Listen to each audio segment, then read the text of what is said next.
E aí, amigos? E aí, amigos? É um prazer tê-los de volta para mais uma aula com a professora Nelsa.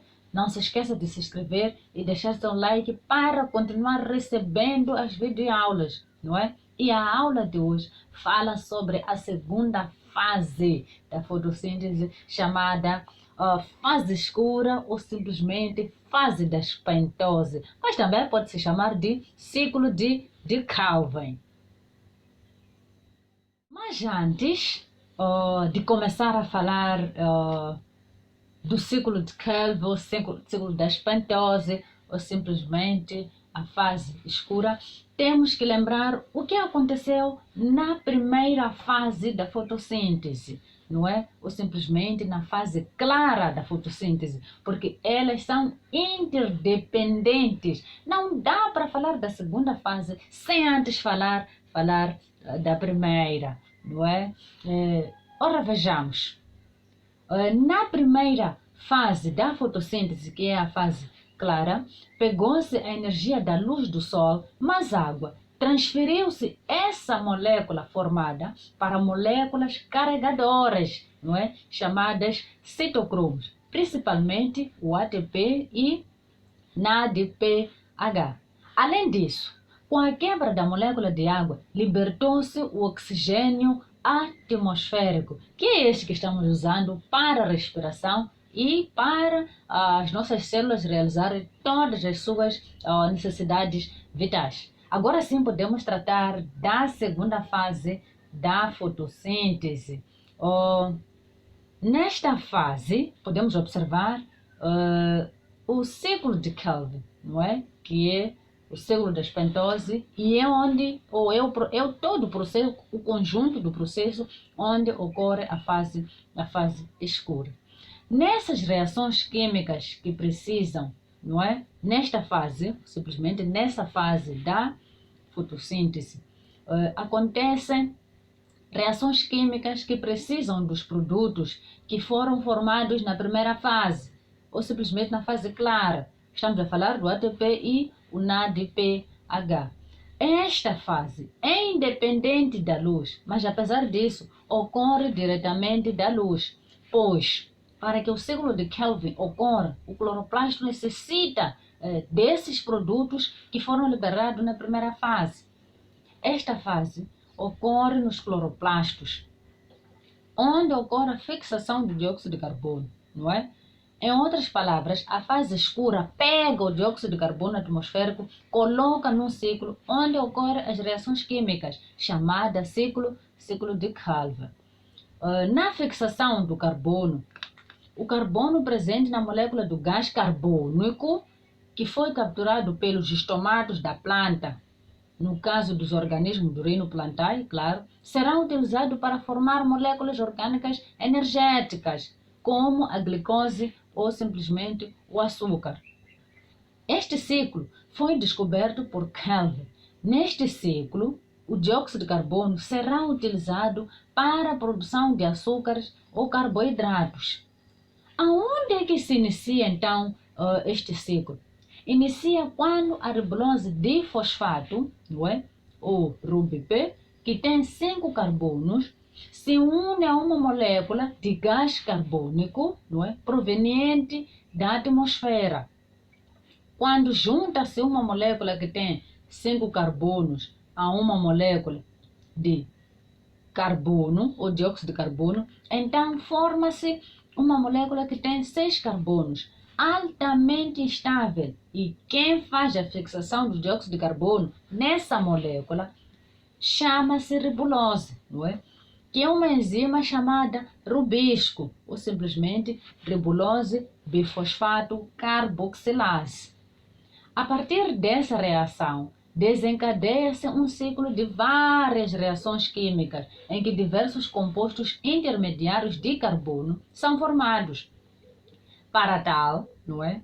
É necessário energia para a realização dessas ligações químicas que formam estas cadeias carbônicas intermediárias, que vêm da fase clara da fotossíntese. Neste caso, são necessárias 12 moléculas de ATP que fornecerão energia de 12 NADPH, que irão fornecer os eletrões.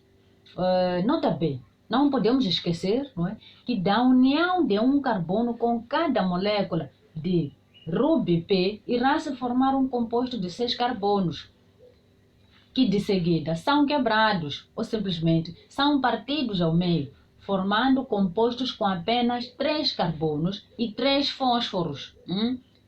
3 fósforos glicerados ou simplesmente PGA. Estes são fosforilados e reduzidos através da utilização de 12 moléculas de ATP, formando composto de 3 carbonos, chamados simplesmente chamado de gliceraldeído 3-fosfato, ou simplesmente PGAL. Lembre-se que esta molécula é a mais importante de todas. Por quê? Porque de cada molécula de PGAL que se forma, uma será usada para a produção de carboidratos ou açúcares, principalmente a sacarose e amido. E de cada 6 moléculas, 5 continuam no ciclo de Krebs e elas voltam a se reconstituir e se transformam em ribulose, não é? Para que o ciclo, então, forma 6 ATPs. Estas moléculas podem se unir ao ciclo ou podem se unir ao dióxido de carbono, recomeçando o ciclo. Então, uma pergunta que não quero se calar. Por que é chamado de ciclo da pentose? É muito simples, porque este ciclo inicia com uma molécula que contém 5 carbonos.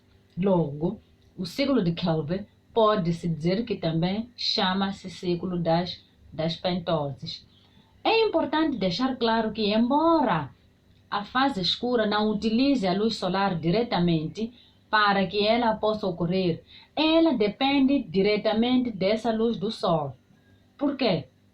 Porque é através dessa luz do Sol que permite, não é, lá na fase, a formação de ATP e NADPH, que são as fontes de energia, para que a fase escura aconteça. Para que a fase escura aconteça. Podemos ter um breve resumo, mas antes do resumo, devemos lembrar que temos 2 fases, a fase clara e a fase escura. A fase escura depende dos produtos da fase clara. Então, vamos ao resumo ou ao esquema geral da fotossíntese. E isso deve ficar muito claro nas nossas cabeças. Temos 2 fases, não é, da fotossíntese. As reações da fase clara, que utilizam a luz do Sol, e as reações da fase escura, que não utilizam a luz do Sol diretamente. Nas reações da fase clara, utilizou-se luz solar, água e dióxido de carbono, que visavam a produção de ATP ou NADPH, onde ocorre a fotólise, ou simplesmente a quebra da água. E as fosforilações que eram produzido, o ATP ou NADPH, libertou-se o oxigênio atmosférico.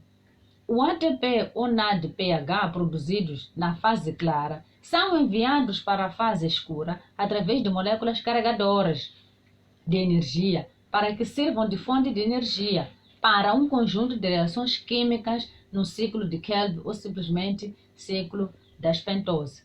Nesse ciclo foi utilizado o dióxido de carbono atmosférico e, como resultado dessas reações, a produção de carboidratos, açúcares, glicose, sacarose e também amido, que é um carboidrato de reserva nos vegetais. Agora já temos conhecimento sobre as 2 fases da fotossíntese. Espero vocês na próxima aula.